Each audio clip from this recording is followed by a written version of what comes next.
Okay, I think we will kick things off. So, good afternoon, everyone, and thank you for joining what is now the fifth in the series of workshops hosted by the Social Impact Hub as part of the Rise program. That's a program that's supported by the Westpac Foundation and Paul Ramsey Foundation. Before we start today's session, I'd like to acknowledge the traditional owners of the land on which we meet today. For me, that's the Gadigal people of the Eora Nation, and I'd like to pay my respects to elders past, present, and emerging, as well as extending this more broadly to acknowledge that we're collectively dialing in from different locations today.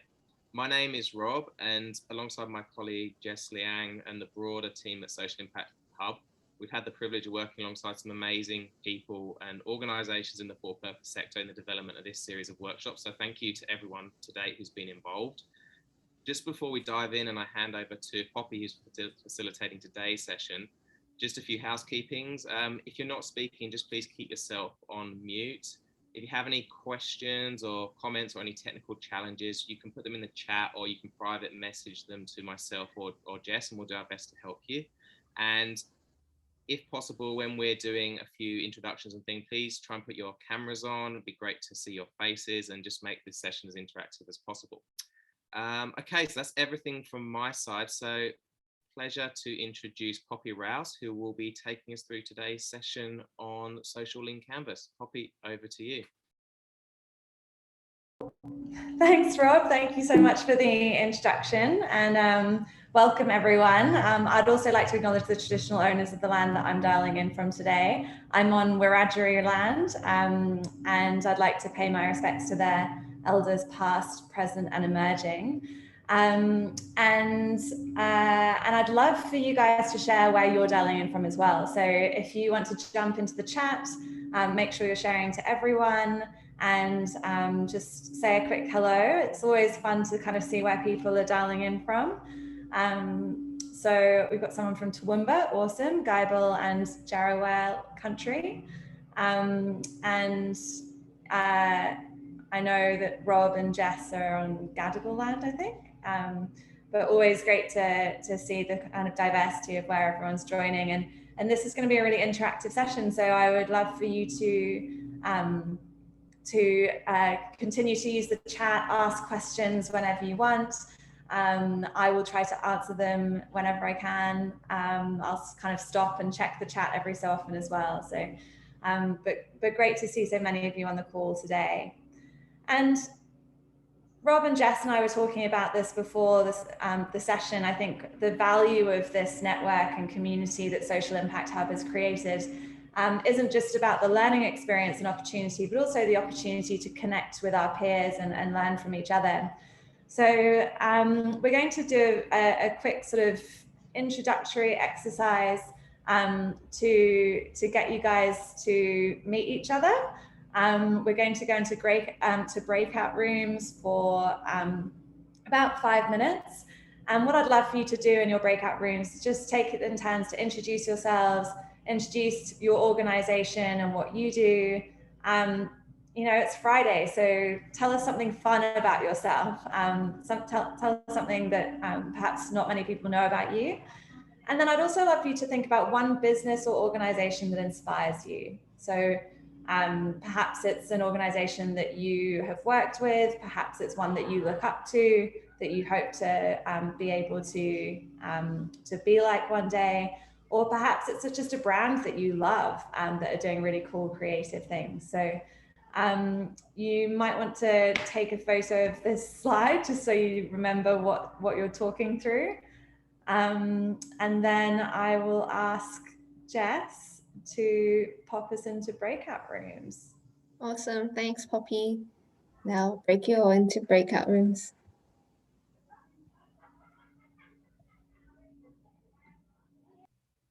Welcome back. I'm going to leave my screen share off for a moment so I can see all your lovely faces. Hi. Did you guys all have a good introduction to each other? Did you meet someone new? Make some good connections? I'd love to hear who your favorite business or organizations were. If you want to, someone wants to take themselves off mute, or you can jump into chat and share. Who your favorites were? Anyone? Hi, Poppy. It's Tina here. How are you? How are you? Great. I was just speaking to the amazing Angie, and I'll start if that's okay. I'd like to mention the Asylum Seeker Resource Centre here in Melbourne. I don't know if the other states have heard of this organisation, but it's incredible, and it's one of these organisations who is headed up by someone who's passionate and just really true to what he believes in. And yeah, it's run by volunteers mostly, and they kind of get by on the smell of an oily rag, but I'm just always really inspired by the work that they do, both transformational and grassroots as well. I totally agree. They're one of my favorite organizations too. And I get all their emails and everything. They're always doing such inspiring work. And I love how they really link their work to the impact is so clear, and they're so great at storytelling as well. Yeah, great. That's a great one. Jodie from Project You says the Bread and Butter Project, who I know are an organization that are close to the Social Impact Hub's heart as well. Jodie, what do you love about the Bread and Butter Project? Just what they do, really. It's not just about refugees and migrants working in it. It's actually giving them, good quality training and experience that moves them on and sets them up for a really robust future.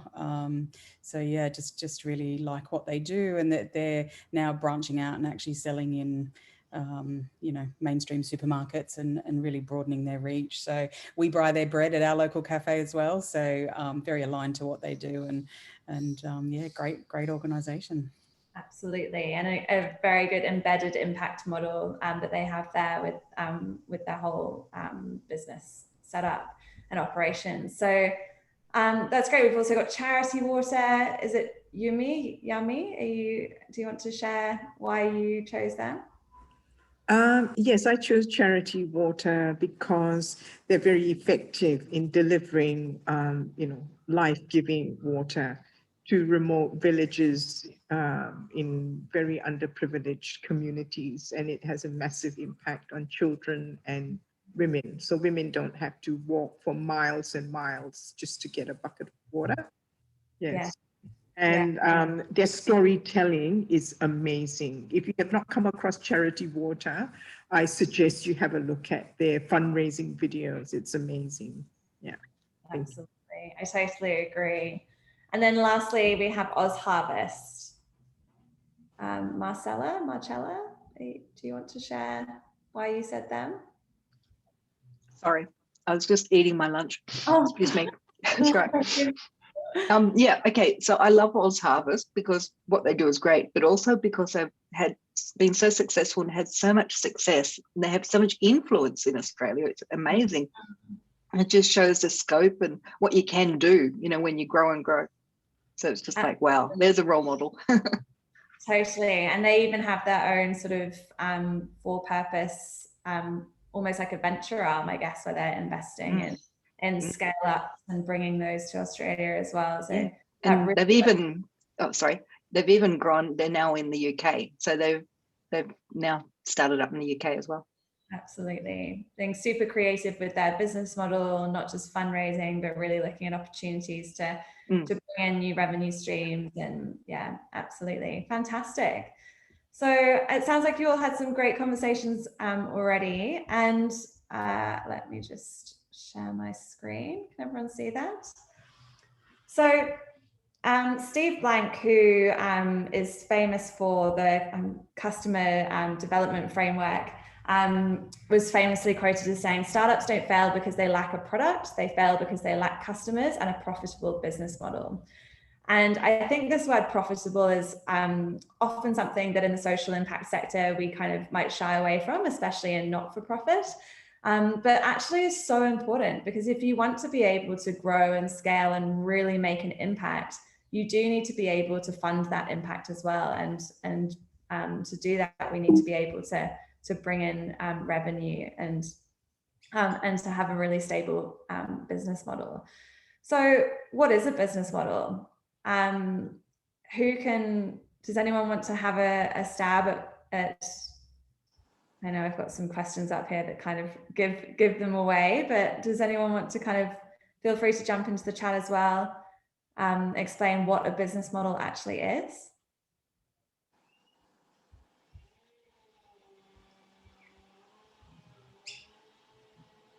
Birds chirping. Silence. Rob, do you want to have a go? I'd love to have a go. Thanks for asking, Poppy. So I think for me, I don't have a textbook definition, but whenever I think about business model, it's around how does an organization bring together its different parts to actually generate revenue and create value for customers. Absolutely, that's right. And I think that is exactly it. That value exchange is so important. How are you going to make your business work, and what does that value exchange look like? As much as it is about how you're going to make money. So I started creating this slide, and then found this awesome website that actually has some imagery that I've got up here. So I've stolen their images with pride, but these are a number of different examples of business models that people are leveraging all around the world. And these are probably some of my favorites, but also the ones that I think are quite relevant to some of the organizations on the call here. And this is really about thinking about different ways that we can bring in money for our organizations. So we have the subscription model, which everyone would be super familiar with. So we've got Netflix, HelloFresh, we're all, I'm sure, vary across that, but it's essentially having that subscription. So we've got that loyalty with our customers. They keep coming back and we keep delivering value throughout on an ongoing basis. Then we've got the bundling model. So obviously, and they've given examples with coffee as a way to bring this to life. And as a coffee lover, I love this. So you can get a bundle for a more attractive price than just buying a coffee itself. So we often see this in, at the petrol station where they'll say, you can get a discount on if you buy a water and a chocolate bar, or you might see it as at The Economist. I think they do this quite famously as well, where they kind of say, if you buy the print and the digital version of The Economist, it's significantly, it's only a tiny bit more expensive than just buying the digital model, but significantly less expensive, I think, than buying the print model. So it's obvious that you're going to choose the bundled model. Then we have freemium models. So you enjoy one cup of coffee a week, and then you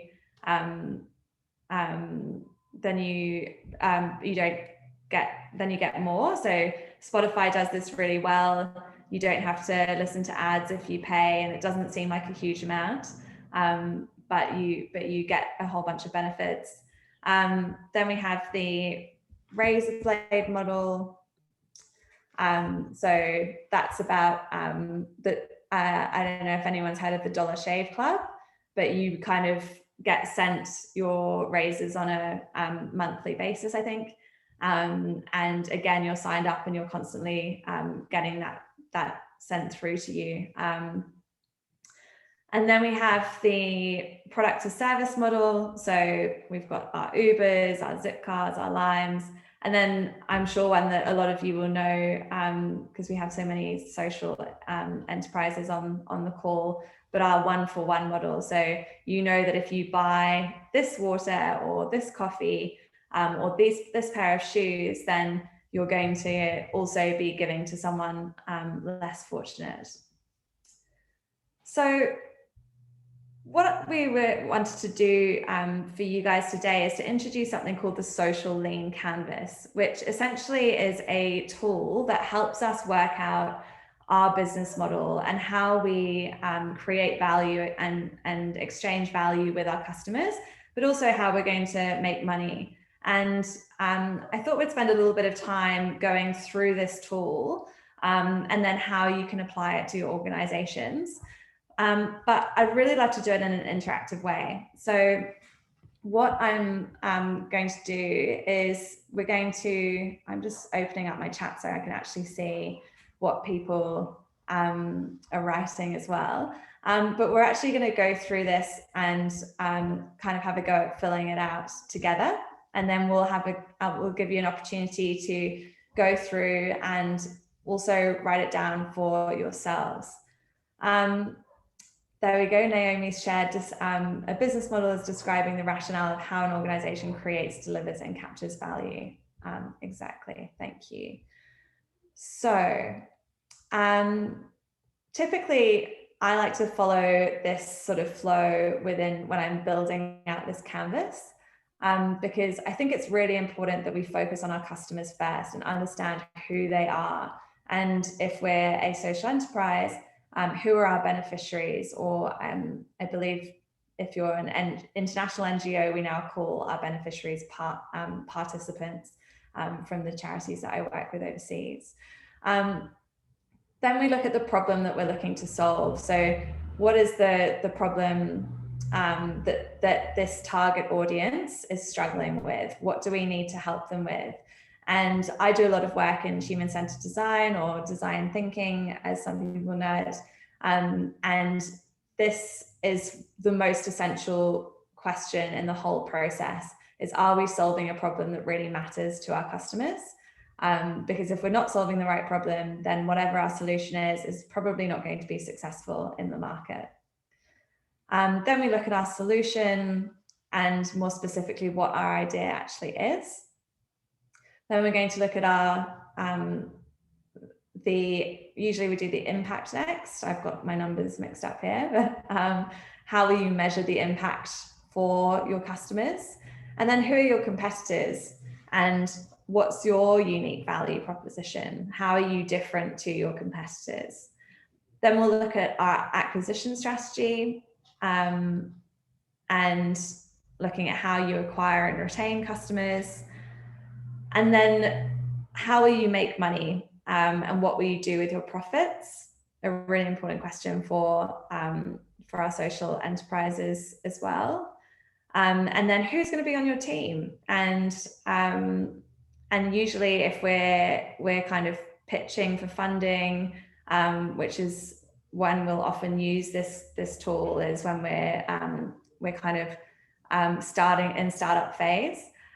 Is how are you going to prove that you've got some traction already, and what's your financial runway looking like as well?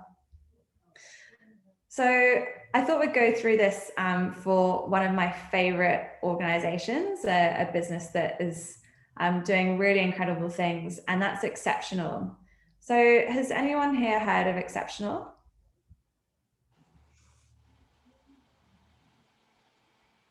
Maybe.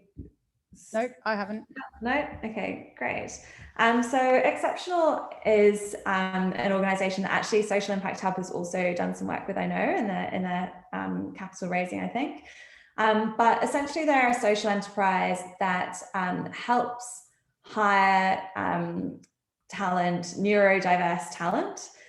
So this is Mike, the founder of Exceptional. And he is really passionate about helping people who are on the autism spectrum find meaningful work that's actually going to,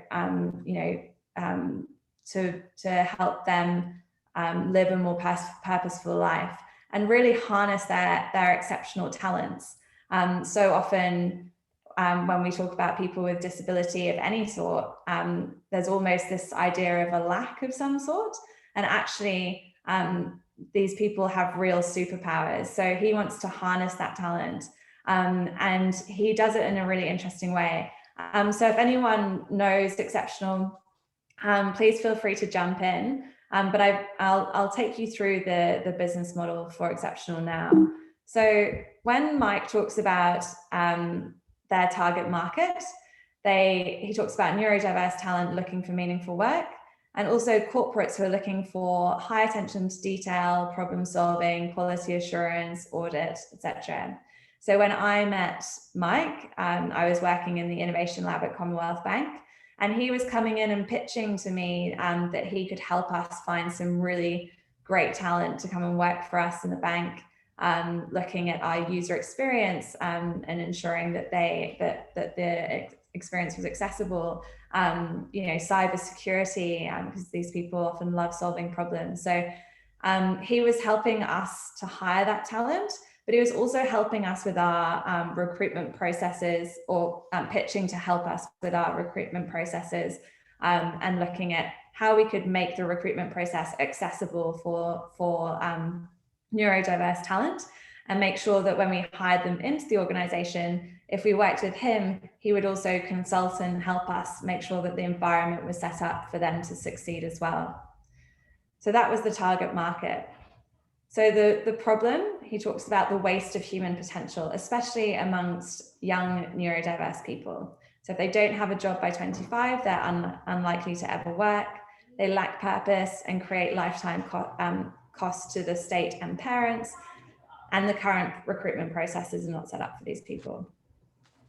So his idea was a talent platform and consulting service that sources exceptional neurodiverse talent and assesses them in a way that makes sense. And these should have been the other way around. Sorry, my animations were done a bit last minute, redone. But so our solution is to find a way to help neurodiverse talent. So then we look at their competitors, and it's interesting because actually Mike looks at all of these competitors as collaborators, as potential partners, which is awesome. But then really he can articulate that his unique value proposition is that they assess talent in a way that's fair for the applicant. Then he looks at the impact. So imagine if you were looking at your theory of change, this is where you kind of put your outcomes and your sort of vision. So he wants to find 10,000 meaningful job opportunities for neurodiverse people by 2025. But what he really cares about is if just one person gets an amazing job, that's a huge impact. He really values that as well. And then he looks at his acquisition strategy. So they were on TV, I think on a show on the ABC. They do marketing, business development. They speak at events all the time. They have partnerships with not-for-profits. And their business model is a fee-for-service, so recruitment and consulting. And then the team that he has, he's obviously, he has lived experience from a family member, but then he also has a head of business development and growth who has lots of connections and expertise, an amazing advisory board. And he can talk about the traction that he's had to date, working with major brands. He's received impact investing. They were making revenue by year one, and they've already impacted over 1,000 lives to date. So, so does this make sense to everyone? Yep. So now what I'd love to do is actually give you a chance to go through this yourselves, and we're going to do it on the call, and you can just take notes and write them perhaps on a piece of paper. But I'll just give you a couple of minutes now to do this together. Katerina, totally agree. They're so inspirational. I absolutely love what Exceptional is doing.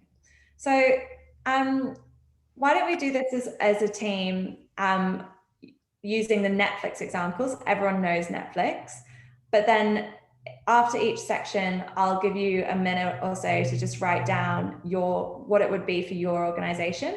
So whether you have a startup, I know we've got a few startups on the call who are looking to build one of these out, or if you're already working for an organization, you might want to do them, or perhaps you just want to have a go with another organization that you're really passionate about as a way to kind of just practice the tool.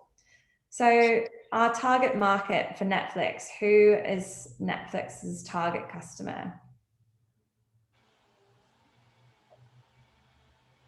Actually, you know what? I'm so sorry. I'm going to change this because I think we need to find a charity or an organization that has embedded impact in what they do.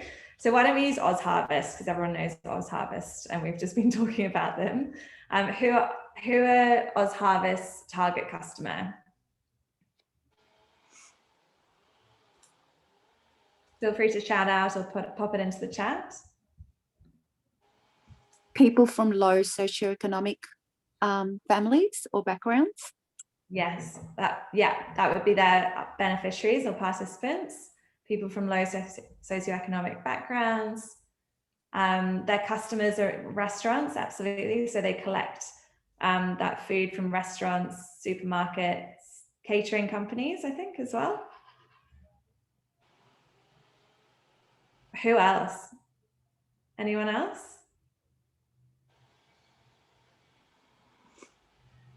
And then their beneficiaries are, yes, community organizations who look after the homeless as well. That's a great one. So then what's the problem that Oz Harvest is looking to solve?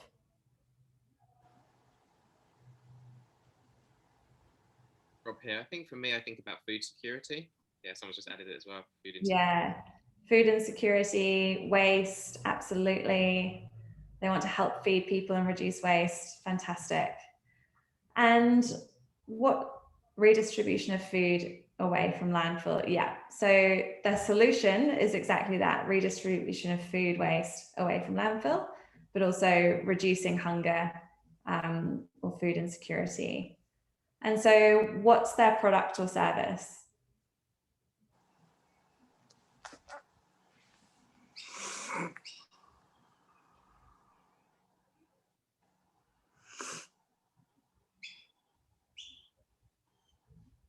Food. Yeah. So I mean that their service is that they collect food and redistribute it. Yeah, absolutely. That's right. Okay, so I'm going to take a pause there and I'm going to give you guys a couple of minutes to write down those 4 boxes for your own organization or business. And if anyone has any questions, feel free to pop them in the chat. I should have some music or something that I can play while people are doing this.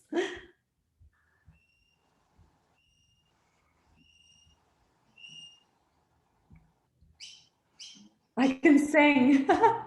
Oh, I don't know if you could hear me sing, it probably wouldn't be the best suggestion.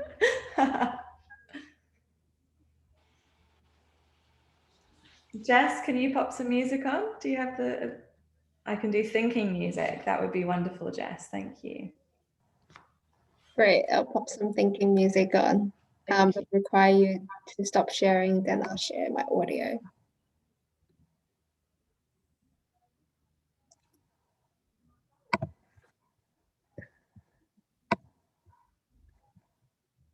Click the banner to claim the offer.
Thank you. That was much calmer. I was going to put Fleetwood Mac on, which probably might not have been quite so easy to concentrate on. Fantastic. So where did we get to? We got to our idea and product and service. So would anyone like to share where they got to?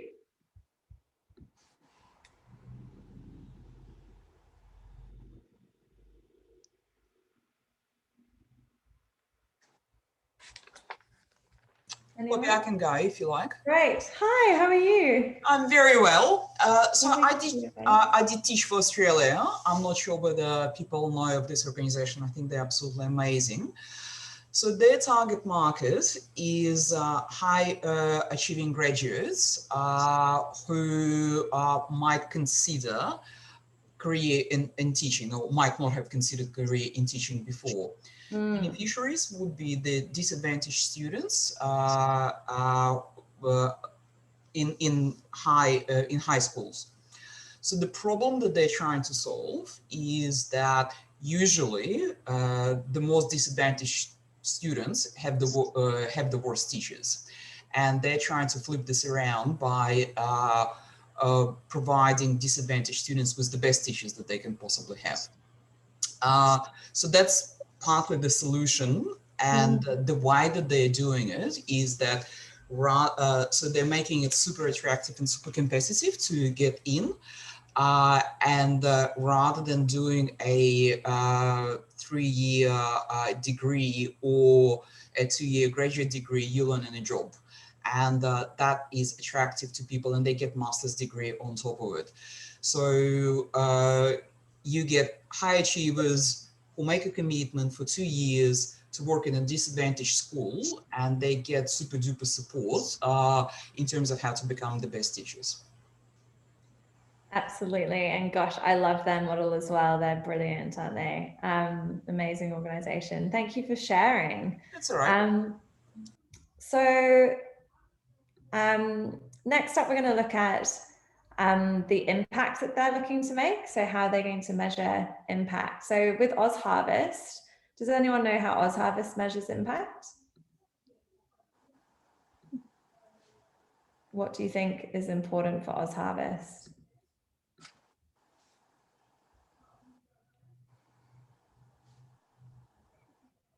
Got someone in the chat. Through feedback surveys, yeah, they might do that.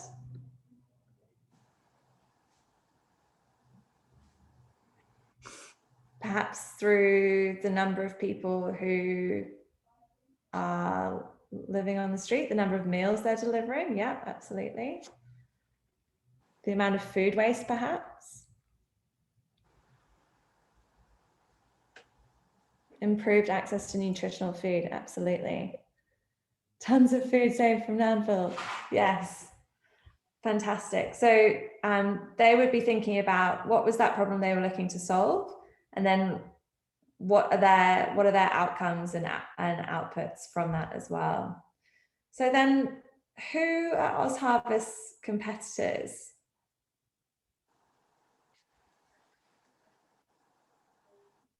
Food Bank, yeah. Mission Australia, Salvos, yeah.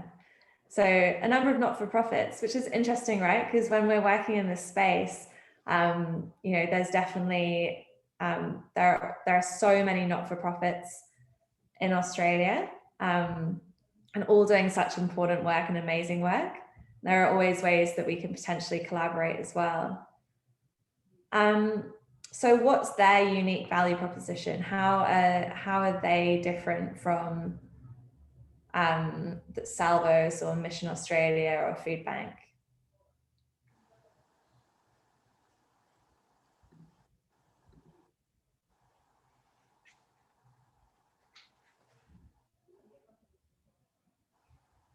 Anyone?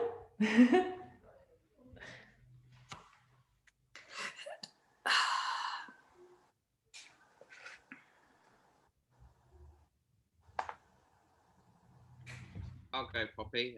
It's quite a tough one, this one. I think when I think about Oz Harvest, I think what they do really well and makes them unique is they're very focused on that process of reducing food waste and reducing food insecurity. So where some of those larger organisations like Mission Australia, Salvos, and even some government service, they typically offer a broad range of services. So it's really easy to pinpoint what Oz Harvest does. Yes. And I think that gives them that unique value proposition. And I think also there's something just around the branding and also the founder as well that's very compelling, very easy to identify and relate with.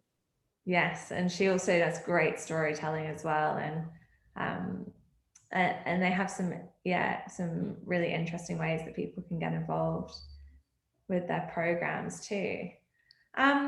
Great. So with that, maybe I'll give you a couple more minutes. I don't know if there's another song that we could have, Jess. So filling out your social lean canvas. What's the impact that you're making, and how do you measure your impact? Who are your competitors, and how are you different from them? What's your unique value proposition?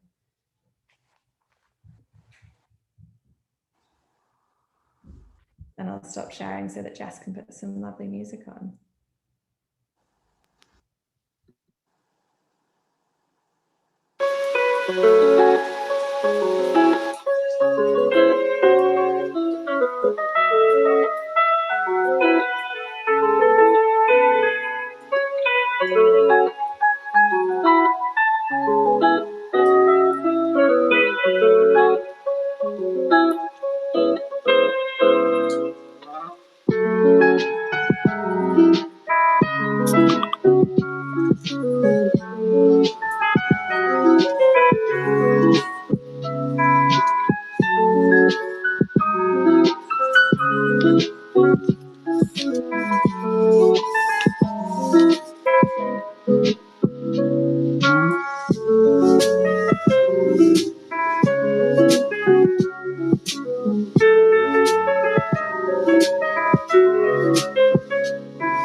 Helps if I take myself off mute. I actually have an you're on mute t-shirt. I should have worn that to remind myself.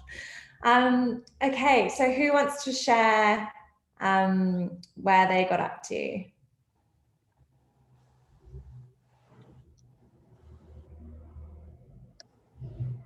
Anyone? But I'm happy to give somebody else a go, or can continue just for continuity purposes. Up to you. Well, I'd love to hear from someone else if they're open to sharing. Otherwise, we can ask someone else. Otherwise, you can go ahead. All right, go on then. Let's hear Teach for Australia. Let's go. Unraveling their story. So the way that they can measure impact is by so there's standard measures like NAPLAN, and if they increase the level of NAPLAN in a particular school, that's a good outcome and a measure of impact.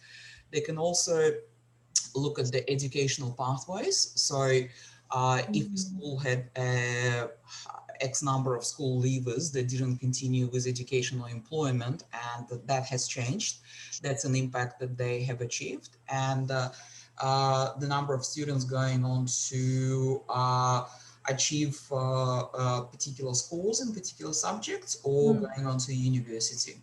So that's the impact. Their competitors are probably universities who prepare teachers anyway. It probably would, and what's their unique value proposition, what they do differently to universities is, well, first of all, they do on-the-job training, and they provide lots of coaching, lots of mentoring, and a support network for their associates. And this is vastly different from what universities offer. Absolutely, that's such a great summary of what they do, and I know that because they have such a great brand now, having Teach for Australia on your CV, it really helps you stand out for candidates as well for future roles. Fantastic. I noticed someone asked for a link to the slides. I will make sure that we pop that in to the wrap-up email afterwards, along with the survey after the workshop, so you can get access to all of these. Great. So then lastly, what is our acquisition strategy? So with Oz Harvest, going back to our first example, I nearly went for Teach for Australia then. I think I'll let you carry on with that one. How do they acquire their customers? How do they get restaurants on board? How do they find the people on the streets that they're feeding? How do they acquire volunteers who come and help them? How do they do that? Feel free to pop it in the chat if you don't want to speak up.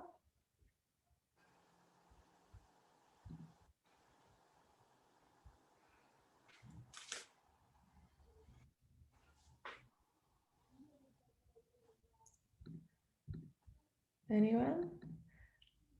Well, we know that Ronnie is an incredible speaker, and she's often out going and meeting with lots of people, speaking at conferences, getting organizations on board. I know when I worked in the corporate world, she'd often come and speak at our team events as a sort of inspirational speaker, but then would acquire volunteers through that as well.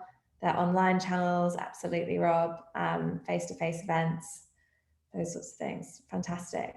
And what is their business model? How do they make money, and what do they do with their profits?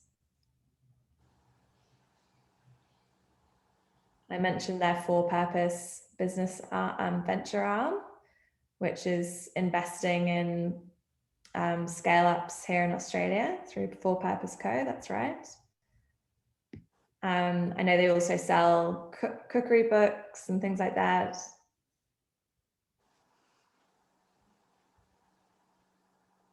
Anything else?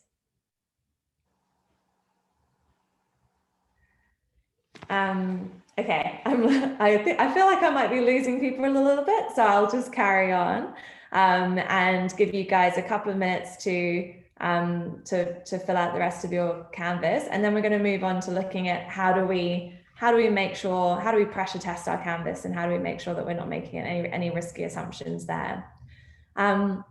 So lastly, we look at our team. So who's on our team? So we've mentioned Ronnie a few times, but her amazing story from going home and spending time in South Africa and really wanting to make a difference.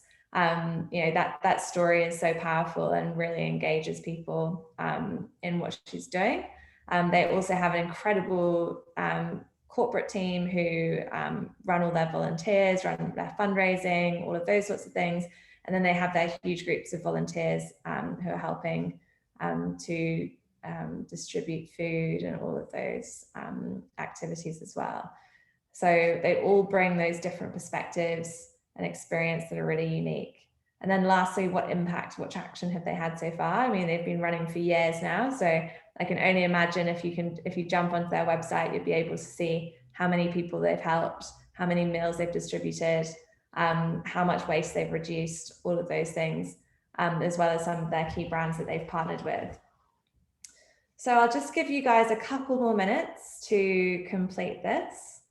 And I think if anything, I would focus on your business model. So what do you guys do at the moment, or what's the organization that you're working on doing at the moment?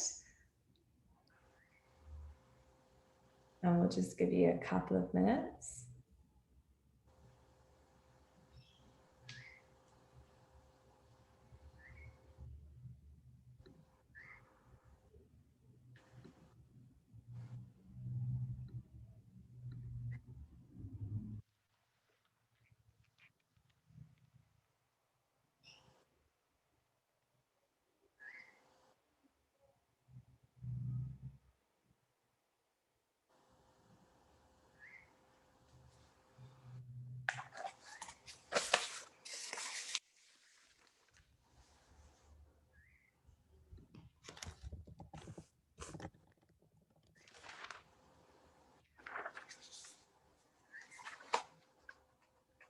All right.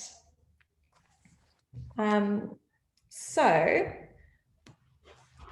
whilst this is an incredibly powerful tool and really useful, especially when you're in the early stages of setting up your own business, to be able to figure out, the key elements of your business model and how you're going to create and deliver that value.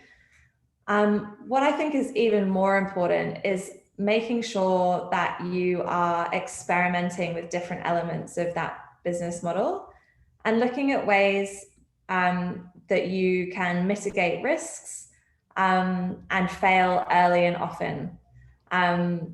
And I love this quote. There are lots of different variations of this quote from different people, but I'm a big fan of Ash Barty. So she recently said, "You're either winning or you're learning." And I think that's so important, is that we all are adopting a learning mindset. And even when we're super successful in our organizations, we're looking at ways that we can constantly be learning, constantly be iterating, making sure that we're really delivering on value for our customers and the community that we're serving and that we're part of, or even our employees, our beneficiaries, our team. And often what happens when people are coming up with new products or starting new businesses is they spend loads of time and energy on building something. And then by the time they launch it to market, they feel like it's too late to let go. There's this sort of sunk cost mentality of I can't give up now. It's, whatever. But actually, if you can fail early and fail often, you're learning early and often, and you're going to be able to make sure that your business is actually going to be successful and viable in market. So the next few steps we're going to do are looking at how we could de-risk our canvases. How do we make sure that we're actually going to deliver value in the way that our customers want? Or how are we going to make sure that we have the right team? How do we make sure that our impact measurement is actually going to be able to measure the things that we want to measure? And what we're trying to do is going to be realistic. How do we make sure that our pricing is right? So what we're going to do is just spend a little bit of time looking at our canvases, and I'd encourage you to think about what the risky assumptions are that you need to go out and test. And if your organization has been around for a long time, maybe there's an opportunity in your organization to rethink your business model slightly. Perhaps there's a way that you can that you could disrupt what you're doing and make it even more impactful. So the way that we do that is by looking at the assumptions that we're making and starting to map them out on a matrix. So the way I use this tool is by looking at what's really important versus what's uncertain.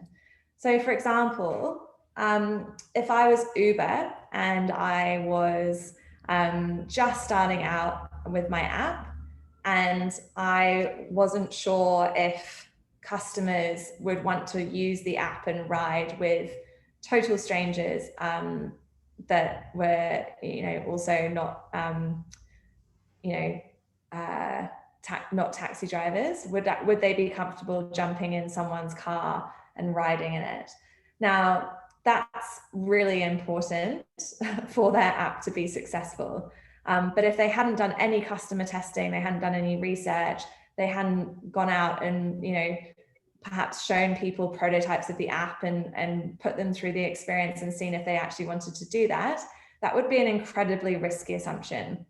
So it would be almost where this letter H is up here, because if no one's going to use the app, then they haven't got a successful business. So what I'll get you guys to do is just choose perhaps one part of your business model, just one of those boxes, and come up with at least a couple of assumptions that you think have been made in this business model. Perhaps it's the problem. Maybe you don't even know if you're solving the right problem for your customers, or perhaps it's your customers and you think your customers are one type of person, but actually there's an opportunity to move into a different market. So if that's the case, what's the assumption that's been made? And where could you place it on this matrix? And I'll give you a minute to think about that. I've got a chat coming through.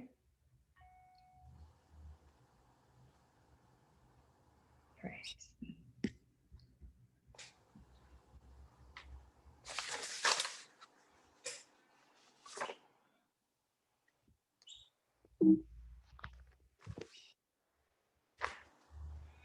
Maybe I can put music on my phone. I want to keep this slide up so that you guys can see it.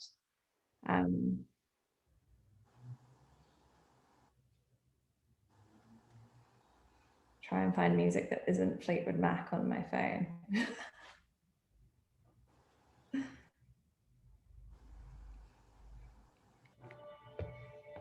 Okay.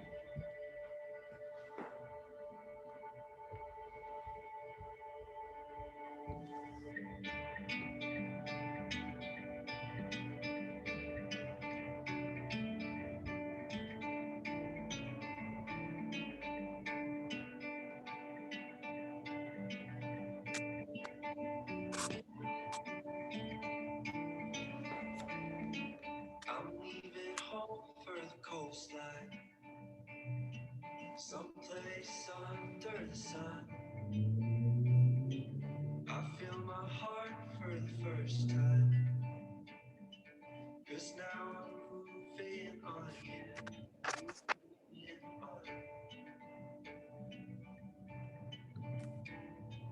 And there's a place that I've dreamed of, where I can free my mind. I hear the sounds of the season and no sense of time. I'm moving far away to a sunny place where it's just you and me. Feels like we're in a dream. You know what I mean. Right.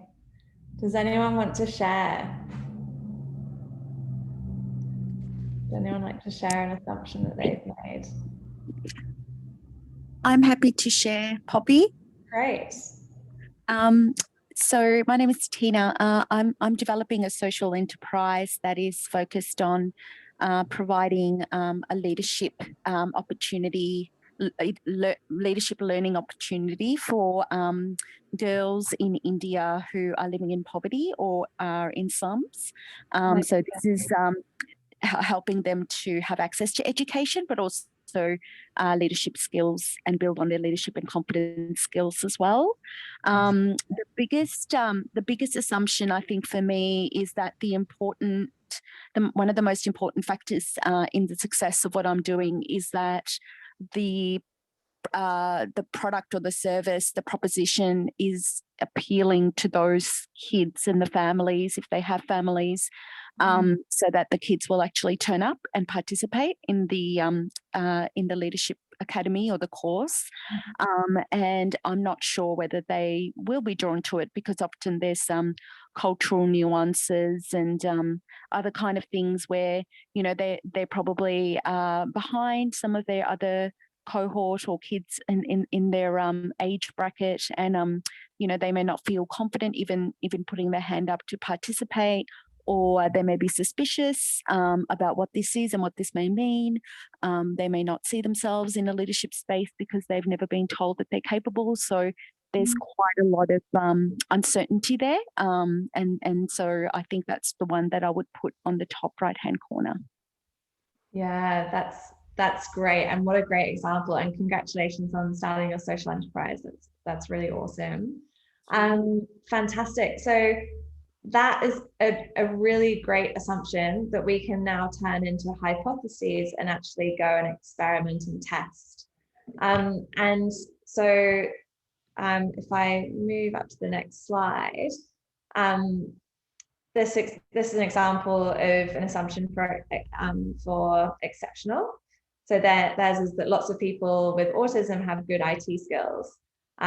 So then the hypothesis is we believe that 80% of people with autism have good IT skills. So some of you may not have written a hypothesis since you were at school in science class, but what we're going to do is have a go at actually writing down what's our hypothesis, and then how are we going to prove or disprove that hypothesis? What's the experiment that we're going to run? There are lots of different ways that you can experiment with, run experiments to prove or disprove your hypotheses.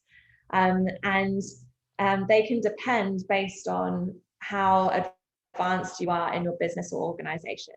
So often the hypotheses at the beginning are around, do I have a problem that's worth solving? And Tina, it sounds like you've obviously, you know that that's a problem worth solving, that people in India are looking to, you know, they obviously need the education, but you're still sort of at that early enough stage that, you know, you're trying to understand the value proposition to them. So I'm not sure, do you have like a minimum viable product or anything that you can kind of actually go out and physically test with them, perhaps a website or not as yet, no, but absolutely will be something that I want to co-design this using human-centered principles. So even just testing with the kids or the community, you know, what leadership or the qualities that we describe as leadership, if they even resonate or excite them, if they're curious about it. So maybe do some experiments with, you know, not necessarily interviews to say, how do you feel about leadership, but just more behavioral stuff to see what does resonate or what they feel uncomfortable with and why, to sort of unpack, you know, maybe the mitigation strategy, maybe something along the lines of, you know, could be addressed with marketing or one-to-one conversations or a video as you've got there, but we haven't quite got there yet. We're very, very early in the piece at the moment. Great. Well, yeah, it sounds like that sort of early stage empathy interviewing, really understanding how they feel about it, having those conversations on the ground is a great way to start. And then if you were perhaps further along in your journey, you might actually have some prototypes that you could share, perhaps even it's like a storyboard sketch of what an experience going through this leadership program would look like, so that you can kind of bring it to life for people. Or if you are further along and you actually have something a bit more, you're kind of really sure that this is what people want, then you might build an explanation video that kind of brings it to life, and you can share that and test it with people. Or you might have some higher fidelity prototypes. Maybe if you were building an app, you might actually show like a clickable prototype of the app to bring it to life for people even more. And then when you have a real product, you might do something like A/B testing, where you show one person one thing, or a few people one thing and a few people a different thing, and see what's more interesting. And that's super helpful in marketing. It's super helpful in kind of figuring out if people really want your product. And then the other thing is surveys. Surveys can be super useful. Focus groups. Even for things like pricing. So when we're working with startups and we're looking at trying to understand what people want to pay, a great way to do that is by asking them, what would be too much to pay for this, and what would be too little, and kind of that can sometimes help you find that middle ground. So I'll give you a moment now to just think about what's an experiment that you could run to test your hypotheses. And this is a great tool called the experiment canvas, which we'll share with you guys after the session as well. That's just one sort of card that you could use if you love a framework. But what's your hypothesis, and what's the experiment that you could run to de-risk that hypothesis or de-risk that assumption? I'll play some calming music again while we fill this out.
Great.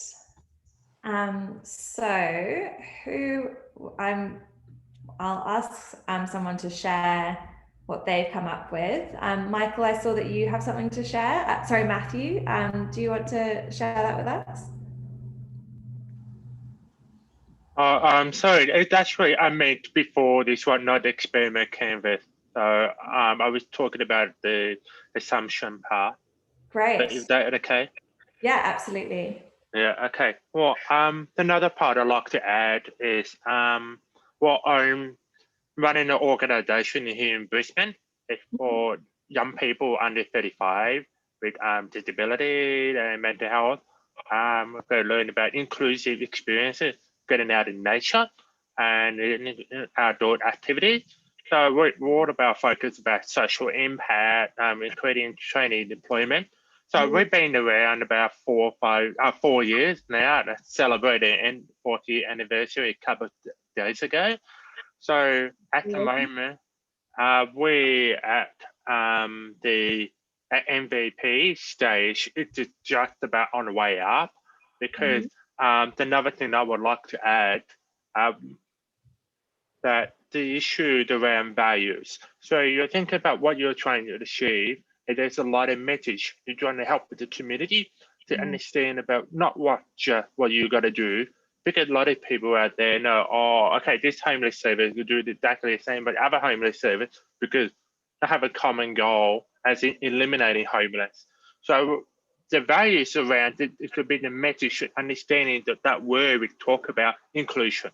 So that's an assumption here that people may not understand what inclusion means, or don't know what it just looks like.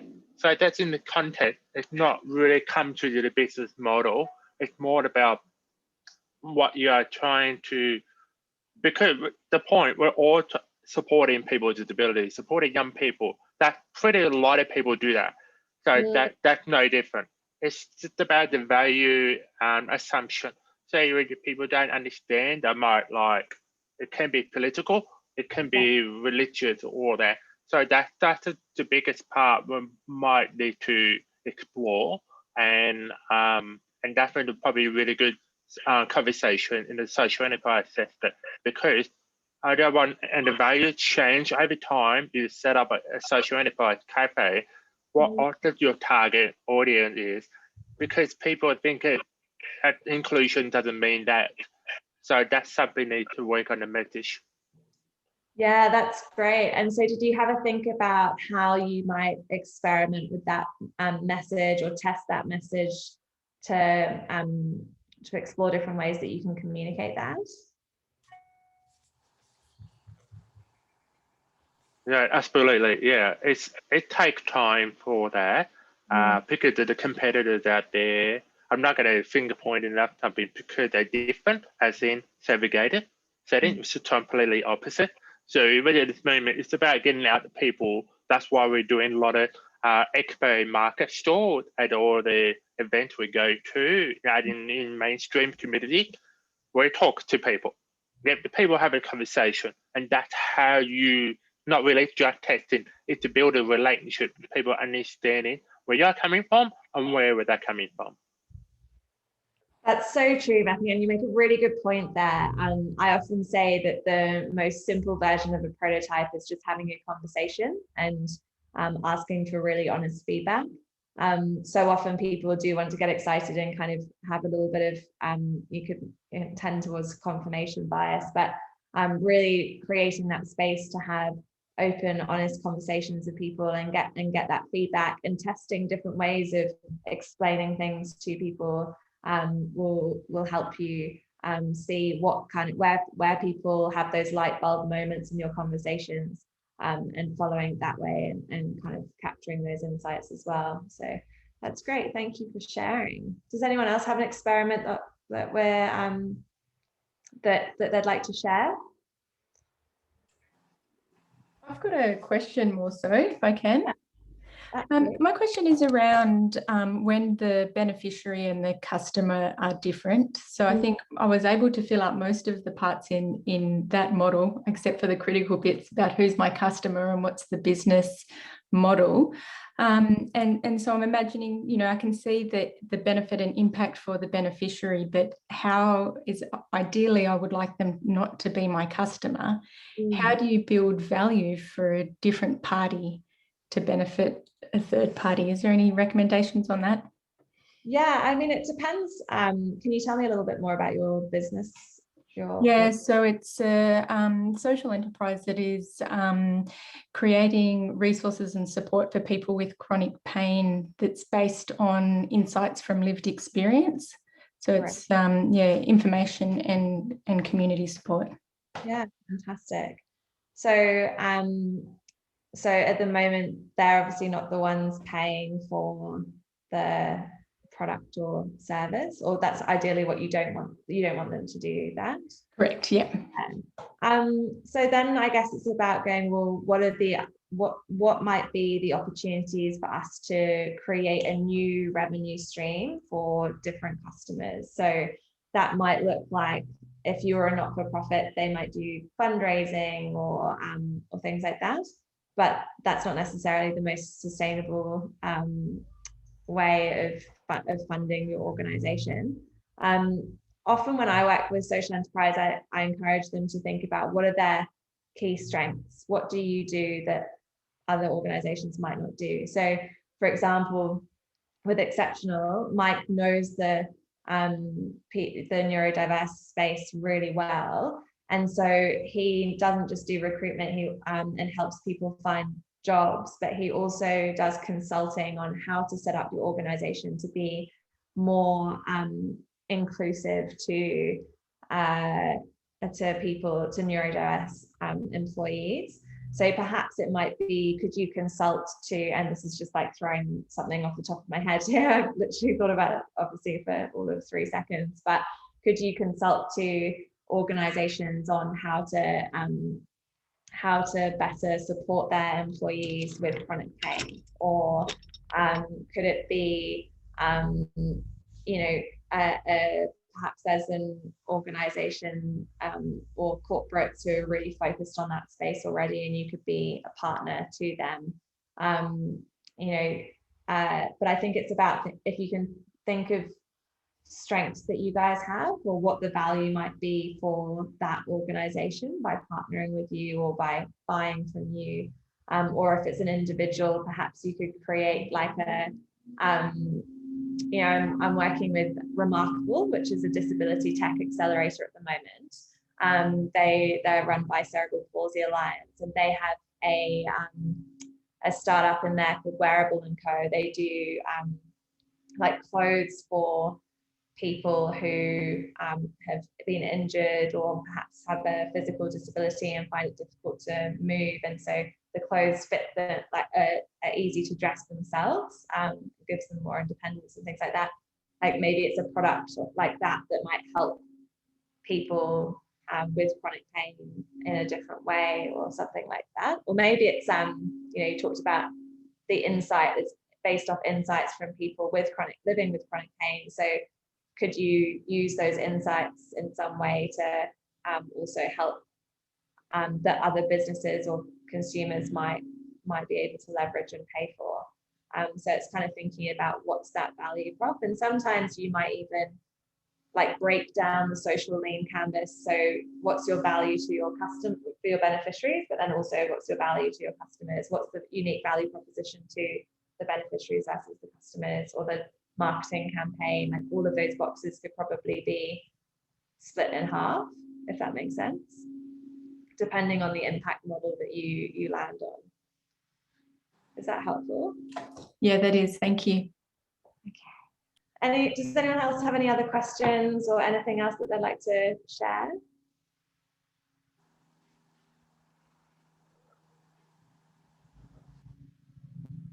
No? Okay. Well, before we wrap up, and perhaps while you're thinking of any other questions, we'd really love to get some feedback from you on this session. This is the first year that Rise has been run, and Rob's doing an incredible job. But I'm sure he would really love your feedback on the program so far. And I would really love your feedback from a facilitation perspective. I'm hoping there are some questions in there about that too, Jess. But Jess is going to share the link in the chat. I think, Jess, are you able to share the link? Oh yeah, there it is.